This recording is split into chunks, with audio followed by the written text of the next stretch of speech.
विद्या हमारे साथ, हमारे सहयोगी इस समय वॉर जोन से सीधा जुड़ रहे हैं। विद्या के पास जा रही हूँ। विद्या, आज भी 100 से ज्यादा मिसाइल दागी गई है। खासतौर पर प्रभावित अगर कोई जगह है तो वो राजधानी कीव है, बखमुट है, खैरसों है, और इस मुतालिक क्या अपडेट है?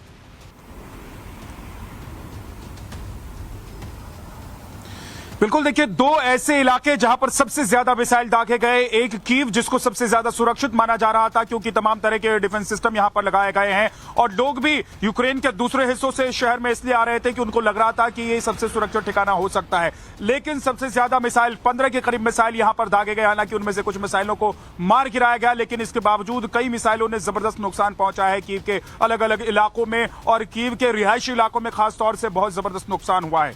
दूसरा सबसे बड़ा शहर उड़ीसा, जहां पर आज बहुत ज्यादा अटैक किया गया, और यहां पर भी कई मिसाइल दागे गए। ब्लैक सी से मिसाइल दागे गए हैं। उड़ीसा में एक बार फिर से पावर कट और पानी की समस्या हो गई है, क्योंकि सुबह से जिस तरीके से उड़ीसा में हमला किया गया है उसके बाद चारों तरफ हाहाकार मच गया, और आप समझिए कि पूरे यूक्रेन भर में एक साथ एयर अलर्ट सायरन बजने लग गए, और लोग अपने अपने ठिकानों से सुरक्षित जगहों पर भागने लग गए, बंकर में भागने लग गए। और सरकार की तरफ से, प्रशासन की तरफ से आदेश जारी किया गया, अनाउंसमेंट किया गया कि आप बंकर्स में चले जाएं। अगर आपके घर के नजदीक बंकर है, अगर आपकी बिल्डिंग में बंकर है, अगर आपके घर के भीतर बंकर है, तो उन बंकर्स में आप चले जाएं, क्योंकि 1 घंटे के भीतर 120 के करीब मिसाइल अटैक किए गए। और सबसे बड़ी बात यह कि पश्चिमी इलाका, जो अभी तक माना जा रहा था कि अछूता है, वहां पर बहुत ज्यादा अटैक नहीं हुए थे, इक्का दुक्का अटैक हुए थे, लेकिन पश्चिमी इलाके में भी रूसी मिसाइल गिरे हैं, और इस इलाके में भी रिहायशी इलाकों को तबाह किया गया है। रिहायशी इलाकों में लोगों को काफी नुकसान पहुंचा है, लोगों के घर तबाह कर दिए गए हैं। इसके अलावा पूर्वी इलाके को भी टारगेट किया गया है। ज़ेपोरिज़िया में, सुमी में जबरदस्त अटैक किया गया। 1 घंटे के भीतर जो 120 मिसाइल अटैक किए गए, उनमें इस इलाकों में भी मिसाइल गिराए गए। और आपको बता दें कि ये सुपरसोनिक मिसाइल थे, एंटी ऐसे मिसाइल दागे गए हैं जिस मिसाइल का अंदाजा अभी तक लगाया नहीं जा सकता है। यानी कि रूस की तरफ से एक खुला ऐलान कर दिया गया है कि नए साल पर अब उन तमाम हथियारों का इस्तेमाल किया जाएगा जिनको अभी तक दागा नहीं गया था, जिनको रखा गया था कि वक्त आने पर उनका इस्तेमाल किया जाएगा। तो तमाम इस तरह के मिसाइल और हथियार अब अटैक के लिए इस्तेमाल किए जा रहे हैं रूस की तरफ से। और देखा गया है कि रूस ने एक तरीके से जवाब दिया है, क्योंकि आपको याद है कि 25 तारीख के अगले ही सुबह हमने देखा था कि रूस के अंदर भीतर घुसकर एक ड्रोन के जरिए अटैक किया गया था यूक्रेन की तरफ से, और उसी एयरबेस को निशाना बनाया गया था जिस एयरबेस पर पहले 3 हमले किए जा चुके थे। हालांकि रूस ने कहा था कि उसको और सुरक्षित कर लिया है उसने, इसके बावजूद वहां पर हमला हुआ था, रूसी सैनिकों की मौत हुई थी। इसके बाद हमने देखा कि जिस तरीके से डेनेप्रो इलाके में और खासतौर से डोनेस्क इलाके में रूस की तरफ से पिछले 2 दिनों से अटैक किए जा रहे थे, उसके बाद अब यूक्रेन ने जवाब दिया और 50 सैनिकों के मार गिराने का दावा किया। और इसका वीडियो आज ही रशिया की तरफ से कहा जा रहा है कि इस तरह के हमले अभी जारी रहेंगे। मैं विद्या आपके पास वापस लौट रही हूँ, अगली बड़ी खबर का रुख कर ले। रूस के हमलों से सबसे ज्यादा अगर यूक्रेन का कोई हिस्सा प्रभावित हुआ तो वह दक्षिणी यूक्रेन हुआ। धुआं हुआ दक्षिणी यूक्रेन। यूक्रेन ने ओडेसा में रूस का जबरदस्त हमला हुआ। रूस के हमले से ओडेसा में भारी तबाही मची है। ओडेसा में बड़ा बिजली और पानी का संकट। कड़ाके की सर्दी में बिजली पानी को लेकर लोग तरस रहे हैं। तो देखिए, संकट से घिरता हुआ ओडेसा, तस्वीर हम आपको दिखा रहे हैं। धुएं का गुब्बार आपके टेलीविजन स्क्रीन पर है। बिजली से भी लोग त्राहिमाम कर रहे हैं, बिजली की सप्लाई भी ठप है। वहीं पानी के लिए भी लोग जूझ रहे हैं, किल्लत है पानी की भी। सबसे ज्यादा प्रभावित यूक्रेन का हिस्सा कोई तो वो दक्षिण यूक्रेन, जो आप तस्वीरें लगातार देख रहे हैं। और वॉर जोन से एक अपडेट हमारे सहयोगी विद्या आप तक पहुंचा ही रहे हैं। विद्या के पास मैं वापस जाऊंगी, लेकिन इसकी अगली बड़ी खबर का रुख करें। रूस के हमलों से दिल्ली, यूक्रेन की राजधानी कीव पर रूस ने दागी ताबड़तोड़ मिसाइल। रूस ने मिसाइल अटैक में कीव में तबाही मचा दी है। कीव के डोनेट्स्क में रूस ने बरसाया बारूद। रूस के मिसाइल अटैक से 3 लोग बुरी तरह से जख्मी हुए हैं। तो देखिए, जानमाल का नुकसान क्या हुआ ये भी हम आप तक पहुंचा रहे हैं। कीव में रूसी हमले से तबाही की सबसे लेटेस्ट तस्वीर आप देख रहे हैं। तो रूस किस तरह एक के बाद एक यूक्रेन में ताबड़तोड़ हमले कर तबाही मचा रहा है, ये तस्वीर देखिए राजधानी कीव की है, जो रशिया के द्वारा हो रहे मिसाइल अटैक्स की वजह से दहल गई है। किस तरह कीव को तबाह कर दिया रूस ने, ये तस्वीर आप देख रहे हैं। विद्या लगातार हमारे साथ बने हुए। विद्या, कीव में रूसी हमले की तबाही की सबसे नई तस्वीर हम दिखा रहे हैं। बहुत ज्यादा नुकसान तस्वीर में नजर आ रहा है, और कितनी जानें गई हैं, अभी क्या फिगर्स कुछ है क्या आपके पास अपडेटेड?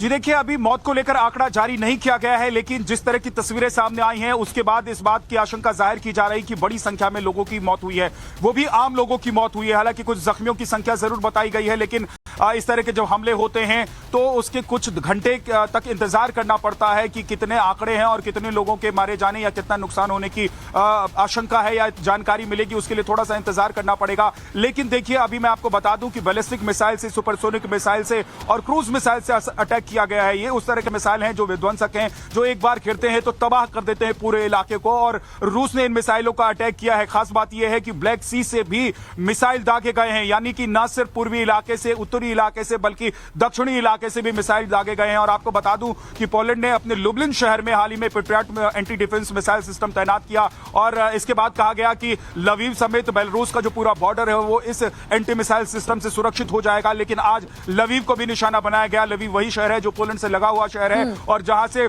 तमाम तरह के सामान, हथियार और सामग्री पहुंचाए जाते हैं यूक्रेन में। और कल ही अमेरिका का एक बड़ा असाइनमेंट यहां पर पहुंचा था और उसको यूक्रेन पहुंचाया गया था। लेकिन लवीव को भी निशाना साधकर रूस ने यह बता दिया है कि आप किसी भी मिसाइल सिस्टम को तैनात कर दे, अगर हम चाहेंगे तो आपके इलाके में घुसकर अटैक करेंगे, वहां पर विध्वंस करेंगे, नुकसान पहुंचाएंगे। ठीक है विद्या, मैं वापस आपके पास आ रही हूँ। अगली बड़ी खबर, यूक्रेन पर रूस जिस तरह लगातार ताबड़तोड़ प्रहार कर रहा है, रूस ने कीव पर S-300 मिसाइल दागी है।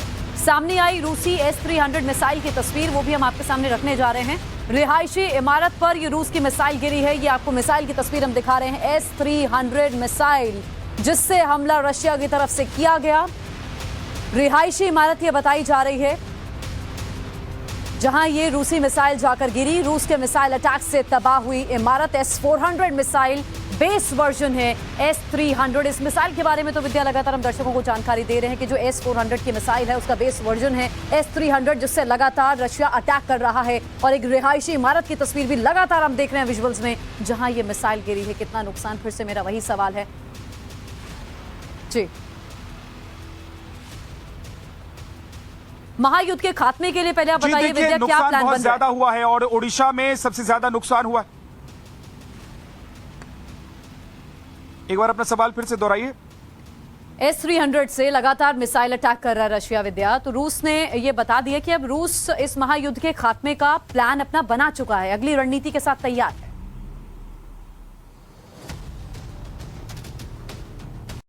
जी बिल्कुल, देखिए रूस की तरफ से एक ऑफर रखा गया था, कहा गया था पुतिन की तरफ से कि बातचीत की जा सकती है, लेकिन जेलेंस्की ने जिस तरह का रिप्लाई किया, कल ही जेलेंस्की ने 10 शर्तों के साथ बातचीत का जो मसौदा है उस पर बैठने और बात करने की बात कही थी। लेकिन वो तमाम ऐसे मसौदे थे जिन बातों का जिक्र बातचीत के लिए जेलेंस्की की तरफ से किया गया था। वो जाहिर सी बात है कि पहले से ही रूस उस बात को क्लियर कर चुका है, कह चुका है कि इन मुद्दों पर बात नहीं होगी। रूस ने कह दिया है कि जहां तक हमने कब्जा कर लिया है वहां तक हम बने रहेंगे, जिन इलाकों को हमने आजाद करा दिया है वो इलाके आजाद रहेंगे, क्रीमिया हमारे पास है, क्रीमिया हमारे पास ही रहेगा। लेकिन जेलेंस्की कह रहे हैं कि ना सिर्फ उन इलाकों में जहां पर आपकी सेना है, बल्कि जिन इलाकों में अभी आपने कब्जा किया है उन इलाकों से आपको अपनी सेना पीछे हटानी पड़ेगी, आपको पीछे हटना पड़ेगा। लेकिन रूस को यह मंजूर नहीं है और जेलेंस्की की बातों से भी ऐसा लगा कि वो बड़े कॉन्फिडेंट दिखाई दे रहे हैं और उनको ऐसा लग रहा है कि अब रूस धीरे धीरे कमजोर पड़ रहा है और पश्चिमी देशों से मिल रही ताकत की वजह से वो रूस को पीछे धकेलने में या पछाड़ने में कामयाबी हासिल कर लेंगे। लेकिन ये बहुत आसान नहीं है। भले ही पश्चिमी देश हथियार पहुंचा रहे हैं, लेकिन मैदान में तो यूक्रेन के सैनिक ही लड़ रहे हैं और उन सैनिकों के सामने बड़ी चुनौती है इस तरह के मिसाइल जो अभी 1 घंटे में 120 के करीब गिराए गए हैं। अगर आसमानी हमला होता है तो ऐसे हमले से निपटना बहुत मुश्किल होता है। तमाम तरह के डिफेंस सिस्टम कई शहरों में लगाए गए हैं, लेकिन उसके बावजूद जब मैं यूक्रेन के अलग अलग हिस्सों में घूमा हूं तो मैंने देखा है कि कैसे राख राख कई इलाकों को कर दिया है, किस तरीके से तबाह किया गया है। अगली रणनीति पुतिन की तरफ से यह है कि वो बेलारूस बॉर्डर से लेकर और दक्षिण में जो ओडिशा का समुद्री तट है उन इलाकों में उन्होंने अपनी तैनाती कर रखी है और पश्चिमी इलाका जहां से पोलैंड का इलाका लगता है, इन इलाकों में और बुडापेस्ट वाले इलाके में अभी थोड़ी सी कसर रह गई है। लेकिन यहीं से दक्षिण और उत्तर के इलाके से इन इलाकों को भी आसानी से निशाना बनाया जा सकता है और ऐसा आज करके, क्योंकि पश्चिमी इलाके में जब मिसाइल अटैक किया है तो ऐसा करके रूस ने दिखा दिया है कि चारों तरफ से यूक्रेन को घेर लिया गया है और अब यूक्रेन बचकर नहीं। बिल्कुल विद्या, एक और एक्सक्लूसिव फुटेज है, एक्सक्लूसिव वीडियो है जो हम दर्शकों के सामने रखना चाह रहे हैं। यूक्रेनी टारगेट पर रूसी हेलीकॉप्टर का देखिए किस तरह हमला किया गया। रूसी Mi-35 और Mi-28 ने संभाला मोर्चा। यूक्रेन का एंटी एयरक्राफ्ट गन से हमला, रूसी अटैक हेलीकॉप्टर्स को कामयाबी इसमें हाथ लगी है। ये जो तस्वीर हम आपको दिखा रहे हैं ये एक्सक्लूसिव फुटेज है। यूक्रेनी टारगेट पर रूसी हेलीकॉप्टर का हमला। ये तस्वीर आप देख रहे हैं। रूसी Mi-35 और Mi-28 ने मोर्चा संभाला हुआ है। एक तरफ से वार, दूसरी तरफ से पलटवार लगातार जारी। यूक्रेन का एंटी एयरक्राफ्ट गन से हमला। इससे जुड़ी और क्या अपडेट आप दे सकते हैं विद्या? रूसी अटैक हेलीकॉप्टर्स को जिस तरह इसमें कामयाबी हाथ लगी है।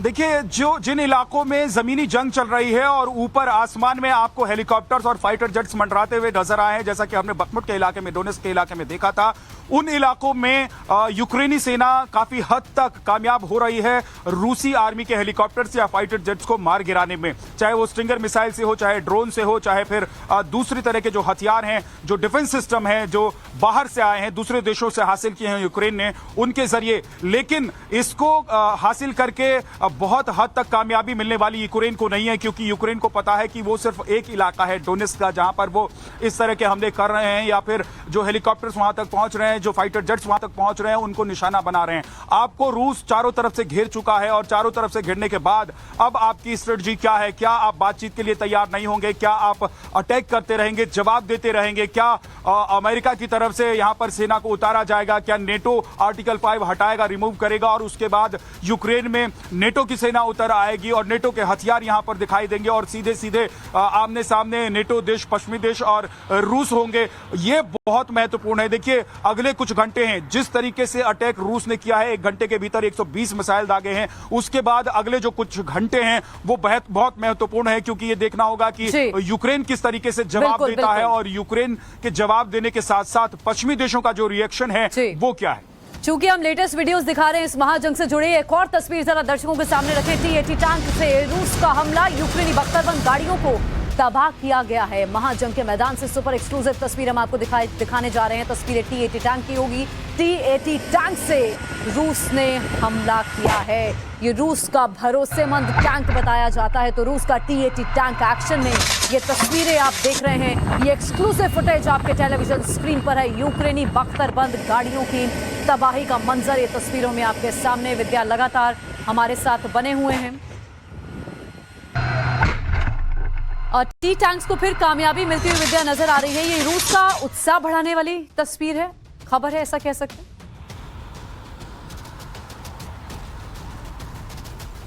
रूस ने इस जंग में सबसे ज्यादा टैंक्स गंवाए हैं, और रूस को पता है कि टैंक्स से ज्यादा अब उसके लिए कामयाब हवाई हमले हैं, और हवाई हमलों के जरिए वो ज्यादा कामयाबी हासिल कर सकता है इस युद्ध में। लेकिन देखिए, जब तक जमीन पर आप अपना झंडा नहीं फहराते हैं, किसी इलाके में पहुंचकर वहां पर अपना झंडा नहीं गाड़ देते हैं, तब तक आप उस इलाके को जीतने वाले नहीं कहलाते हैं। और इसीलिए टैंक्स भी मैदान में हैं, बख्तरबंद गाड़ियां भी मैदान में हैं, और आर्मी व्हीकल्स जो तस्वीरों में हम लगातार अपने दर्शकों को दिखा रहे हैं, वो भी यूक्रेन के मैदान में रूस की तरफ से उतारे गए हैं। भले ही उनको निशाना बनाया जाता रहा हो यूक्रेन की तरफ से, लेकिन पलटवार और जवाब रूस की सेना की तरफ से भी किया जाता रहा है। तो ये जमीन पर लड़ाई लड़ने वाले वो हथियार हैं ना, जो सिर्फ आपको बढ़त दिलाते हैं, बल्कि आपकी कामयाबी को भी पुष्ट करते हैं और आपकी विजय को भी लेकर जाते हैं अंत तक। यानी कि इन टैंकों के जरिए ही, इन गाड़ियों के जरिए ही, इन वाहनों के जरिए ही आप कीव तक पहुंचेंगे। आसमान से हवाई हमले आप चाहे कितने ही कर लें, आप चाहे कितने ही बम बरसा दें कीव पर, चाहे कितने ही बम बरसा दें उड़ीसा पर, चाहे कितने ही बम बरसा दें सुमी पर, लेकिन जब तक आप जमीन के रास्ते वहां पहुंचकर अपना झंडा नहीं फहरा देते, रूस लगातार एक के बाद एक हमले कर रहा। वहीं यूक्रेन ने भी पलटवार की तैयारी कर ली है। रूसी एयरबेस को फिर से बना सकता है निशाना यूक्रेन। रूस के एंगेल्स एयरबेस पर हाई अलर्ट जारी कर दिया गया है। एंगेल्स एयरबेस पर बढ़ाई गई है सुरक्षा। एंगेल्स एयरबेस पर 2 हमले पहले भी हो चुके हैं, और अब फिर से पलटवार की तैयारी में यूक्रेन है। इस एयरबेस पर पहले भी 2 हमले हो चुके हैं। विद्या, क्या एक बार फिर यूक्रेन निशाना बनाने की कोशिश में है एंगेल्स एयरबेस पर? जी बिल्कुल। देखिए, 26 तारीख की सुबह को ही एंगल्स एयरबेस को एक बार फिर से निशाना बनाया गया था, और वहां पर रूसी सैनिकों की भी मौत हुई थी। हालांकि इसी एयरबेस को जब पहले निशाना बनाया गया था, तो रूस ने कहा था कि वहां पर सुरक्षा व्यवस्था चाक चौबंद कर दी गई है, और वहां पर अब एयर डिफेंस सिस्टम लगा दिया गया है, जो किसी भी हमले को रोकने में कामयाब होगा। लेकिन इसके बावजूद यूक्रेन ने वहां पर अटैक किया। हालांकि यूक्रेन की तरफ से यह दावा नहीं किया गया कि ये जो अटैक हुआ है ये यूक्रेन नहीं किया है, लेकिन जाहिर सी बात है कि कोई और अटैक नहीं करेगा। वो यूक्रेन की तरफ से किया गया अटैक था, और स्ट्रेटेजिक अटैक था, जिसमें जो तमाम तरह के वहां पर फाइटर जेट्स या हथियार जिनको गोडाउन में रखा गया है उनको तबाह करने की कोशिश थी। हालांकि इतनी बड़ी तबाही हुई नहीं जितनी बड़ी तबाही यूक्रेन ने सोची थी, लेकिन इसके बावजूद यूक्रेन की तरफ से एक संदेश दिया गया था कि हम चाहेंगे तो बार बार आपके उसी इलाके में उसी जगह पर हमला कर सकते हैं, अटैक कर सकते हैं, आप रोक नहीं सकते हमको, तो एक संदेश दिया गया था। लेकिन एक चीज और आपको देखना होगा कि नेटो के जो पूर्व कमांडर थे उन्होंने ठीक इस हमले से एक दिन पहले ही कहा था कि नेटो को अपनी रणनीति थोड़ी सी बदलनी चाहिए और नेटो को विचार करना चाहिए कि वो यूक्रेन को ऐसे हथियार दे जो रूस के अंदर तक जाकर अटैक कर सके।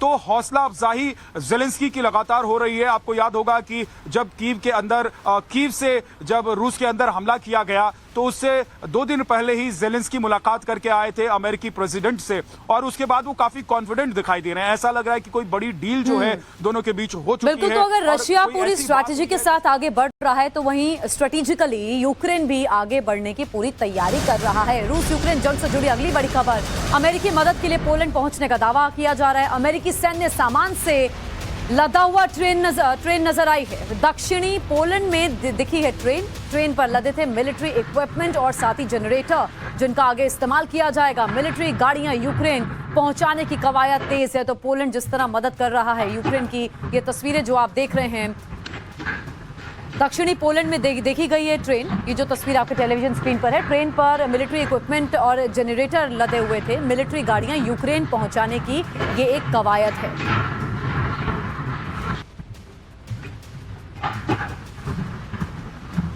तो ये जो लगातार हम आपको तस्वीर दिखा रहे हैं, दक्षिणी पोलैंड में ट्रेन देखे जाने का दावा किया गया है। ये बड़ी खबर हम आप तक पहुंचा रहे हैं। अमेरिकी मदद से पोलैंड पहुंचने का दावा, अमेरिकी सैन्य सामान से ये ट्रेन लदी हुई दक्षिणी पोलैंड में देखी गई है ये ट्रेन, और मिलिट्री इक्विपमेंट और जनरेटर इसके अंदर मौजूद है, इससे लदे हुए हैं, मतलब इसमें जिसका इस्तेमाल आगे किया जाएगा। विद्या लगातार हमारे साथ बने हुए हैं। विद्या, इस कवायद को हम क्या समझें? देखिए, अब से कुछ ही मिनट पहले मैंने बताया अपने दर्शकों को कि किस तरीके से अमेरिका की तरफ से भेजी गई जो मदद है वो पोलैंड पहुंची थी और उसको यूक्रेन पहुंचाया जा रहा है। और आज जिस रास्ते से पहुंचाया जा रहा है वहां पर रूस ने अटैक किया है, मिसाइल अटैक किया है लवीव शहर में। लेकिन इसके बावजूद यूक्रेन को तमाम तरह की मदद पहुंच रही है। अमेरिका खुल्लम खुल्ला यूक्रेन को मदद कर रहा है। और हाल ही में 2 दिन पहले ही जब रूस के विदेश मंत्री से इस बाबत जानकारी ली गई थी, एक सवाल पूछा गया था, एक पत्रकार ने उनसे सवाल जब किया कि अमेरिका के साथ आपके रिश्ते कैसे चल रहे हैं, तो उन्होंने कहा कि सबसे खराब दौर से ये रिश्ता गुजर रहा है। तो इसमें कोई दो राय नहीं है कि अमेरिका सीधे सीधे खुलकर रूस के खिलाफ, यूक्रेन के साथ जाकर रूस के खिलाफ इस जंग में लड़ाई लड़ रहा है। और ये लड़ाई आप मानकर चलिए कि ये यूक्रेन से ज्यादा अमेरिका की लड़ाई है, ये यूक्रेन से ज्यादा अमेरिका की नाक की लड़ाई बन गई है और अमेरिका ने इसको नाक की लड़ाई बना दी है। और यही वजह है कि अमेरिका के पास भी अब दूसरा कोई ऑप्शन नहीं है सिवाय कि वो यूक्रेन को मदद पहुंचाए, चाहे वो हथियार की मदद हो, चाहे वो बाकी सामान जिसकी कमी से यूक्रेन जूझ रहा है, चाहे वो जनरेटर सेट हो, चाहे गैस की सुविधा पहुंचानी हो यूक्रेन में, तो पश्चिमी देशों से बात करनी हो। तो अमेरिका हर मोर्चे पर इस लड़ाई को अपनी लड़ाई मानकर चल रहा है, क्योंकि अमेरिका को पता है कि इस लड़ाई में अगर यूक्रेन हार जाता है तो ये यूक्रेन की हार नहीं होगी, ये अमेरिका की हार। बिल्कुल, तो अगली बड़ी खबर जरा हम दर्शकों तक पहुंचा दें। रूस यूक्रेन महाजंग से जुड़ी विंटर वॉर में रूस के आगे रहने के आसार हैं। बर्फीले इलाकों में रूसी हेलीकॉप्टर्स का जलवा देखा गया है। MI हेलीकॉप्टर्स ने रूसी सेना का हमला आप देख सकते हैं। तो रशिया की तरफ से जिस तरह ताबड़तोड़ हमले हो रहे हैं उसमें MI हेलीकॉप्टर्स का भी इस्तेमाल हो रहा है। बर्फीले इलाकों में रूसी हेलीकॉप्टर्स की तस्वीरें जो सामने आई हैं हमला करते हुए की आप देख रहे हैं। तो विंटर वॉर में रूस के आगे रहने के आसार लग रहे हैं। तो टारगेट पर हेलीकॉप्टर से सटीक हमला। विद्या लगातार हमारे साथ वॉर जोन से बने हुए हैं। विद्या, जिस तरह हम कह रहे थे कि जैसे जैसे सर्दी बढ़ेगी कहीं ना कहीं इस युद्ध की दिशा और दशा चेंज होगी, क्या उसी कड़ी में हम इस खबर को समझ सकते हैं? इस बात की आशंका जाहिर की जा रही थी कि जो आने वाला साल है 2023 वो अपने साथ तबाही और बर्बादी कम से कम यूरोप के लिए लेकर आने वाला है। और उसका आगाज हो गया, उसका ट्रेलर हमने देख लिया है। एक दिन पहले ही रूस ने ताबड़तोड़ हमले करके अपनी मंशा जाहिर कर दी है और यूरोपियन देशों को, खासतौर से उन देशों को जो इस वक्त सीधे तौर पर यूक्रेन के साथ खड़े हैं, उनको बता दिया है कि वो आने वाले वक्त में इन देशों से लड़ाई लड़ने के लिए तैयार है। उसके पास मिसाइल है, उसके पास फाइटर जेट्स हैं, उसके पास डिफेंस सिस्टम है, है, उसके पास समुद्री जहाज हैं, उसके पास बैलिस्टिक मिसाइल है, उसके पास सुपरसोनिक मिसाइल्स हैं, उसके पास एटम बम है जिसका इस्तेमाल वो कर सकता है। आने वाले दिन काफी तबाही के हो सकते हैं, ऐसी आशंका यहां विशेषज्ञों के द्वारा जाहिर की जा रही है, क्योंकि देखिए सिर्फ एक मोर्चे की लड़ाई नहीं चल रही है, बल्कि कुछ और मोर्चे खुलते हुए यूरोप में दिखाई दे रहे हैं और यूरोप इस वक्त सबसे बड़े संकट से जूझ रहा है। देखिए हम भारत में रहते हैं और वहां पर हम बात करते हैं महंगाई की, हम बात करते हैं वहां पर इन्फ्लेशन की, लेकिन इस वक्त यूरोपीय देशों का आंकड़ा अगर आप उठाकर देख लें विद्या, अभी इस जानकारी के लिए आपको बहुत बहुत शुक्रिया।